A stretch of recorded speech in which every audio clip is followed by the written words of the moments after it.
নমস্কার বন্ধুরা, বাঙালি রান্নাঘরে আপনাদেরকে ওয়েলকাম। আবার একটা নতুন ভিডিও নিয়ে চলে আসলাম। আলু পটল রুই মাছ দিয়ে রসা। চলুন আলু পটল রুই মাছের রসাটা দেখে নেওয়া যাক কেমন। খুব লোভনীয় খেতে হয়, খুব সহজ রেসিপি। চলুন, প্রথমেই আমি তেল দিয়ে দিয়েছি। তেলটা গরম হয়ে গেছে, মাছগুলো একে একে ছেড়ে দিচ্ছি হলুদ লবণ মাখিয়ে। দেখুন, মাছগুলো উল্টে পাল্টে ভেজে নিচ্ছি। সবগুলো মাছ উল্টে দেবো। আপনারা বাড়িতে ট্রাই করবেন, এই রেসিপিটা খুবই টেস্টি লাগে গরম ভাতের সাথে। মাছগুলো উল্টে দিলাম একে একে, এমন করেই সব মাছগুলো আমি ভেজে নেব। দেখুন, মাছ ভাজা হয়ে গেছে। এরপরে আমি মাছ ভাজার তেলেই দুটো আলু নিয়েছি, আলুগুলো লম্বা লম্বা করে কেটেছি। এটা আমি ভেজে নেব লাল লাল করে।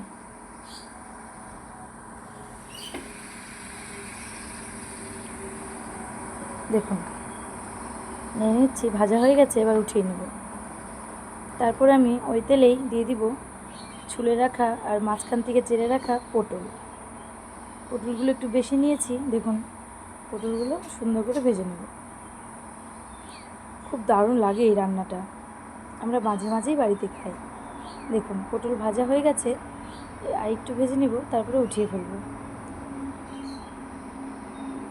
পটলটা ভালো করে ভাজলে জলকা ভাবটা থাকে না।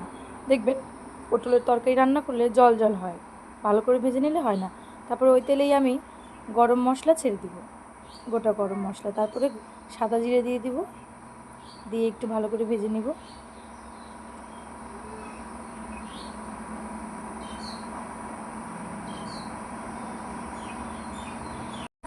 এখন ভালো করে ভেজে নিব। তারপরে দিব এখানে আমি পেঁয়াজ বাটাটা দিয়ে ভালো করে ভেজে নিতে হবে, নাহলে উগ্র গন্ধ করবে। সুন্দর করে অনেকক্ষণ ধরে লো আঁচে ভেজে নিতে হবে। দেখুন, আমার ভাজা প্রায় হয়ে গেছে। এরপরে আমি দিব রসুন বাটা, আদা বাটা আর কাঁচা লঙ্কা আর বড় সস আছে। এটা সব একসাথে করে আমি দিয়ে দিব পেঁয়াজের উপরে। তারপর সুন্দর করে এটাও কষিয়ে নেব। তারপরে মিক্সি ধোয়া একটু জল দিয়ে দিব, যেন মশলাটা পুড়ে না যায়। দেখুন, একটু দিয়েছি সামান্য।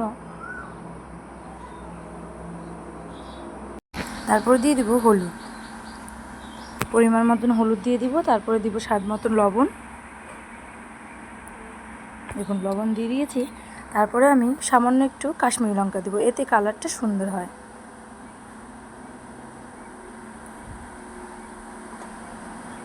দিয়ে দিয়েছি। এবার ভালো করে কষাতে হবে।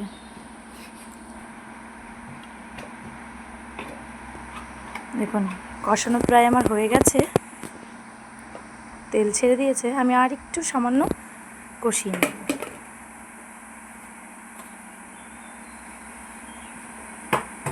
দেখুন, আমার এখানে কষানো হয়ে গেছে। এবার আলু পটল একসাথেই আমি মশলার উপর দিয়ে দিব, দিয়ে ভালো করে একটু মিশিয়ে নেব।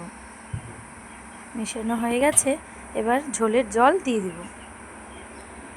ঝোলের জল দিয়ে বেশি দিব না, যেহেতু গা মাখা হবে। অল্প জল দিয়ে ঢাকা দিয়ে রেখে দিব। দেখুন, সুন্দর করে মিক্স করা হয়ে গেছে। এবার আমি ঢাকনি দিয়ে দিব।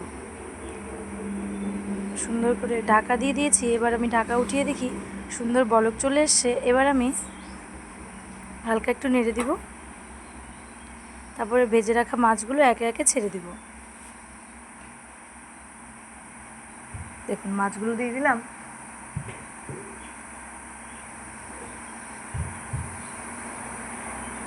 তারপরে আবার একটু নেড়ে নেব, মাছগুলো ঝোলের ভিতরে ডুবিয়ে দেব। দেখুন, হয়ে গেছে আমার। তারপরে আমি শাহি গরম মশলা দিয়েছি। এখানে শাহি গরম মশলা দিলে আগেই বলেছি টেস্টটা অন্যরকম হয়ে যায়। পরে আমি দিয়ে আর একটু ফুটিয়ে নিব। তরকারি জাল না হলে টেস্টটা পাবেন না। ভালো করে একটু জাল দিয়ে গা মাখা করে আমি এটা নামিয়ে নিব। দেখুন, হয়ে গেছে আমার আলু পটলের রুই মাছের রসা। কত সুন্দর হয়েছে দেখতে, আপনারা দেখেই বুঝতে পারছেন। নমস্কার।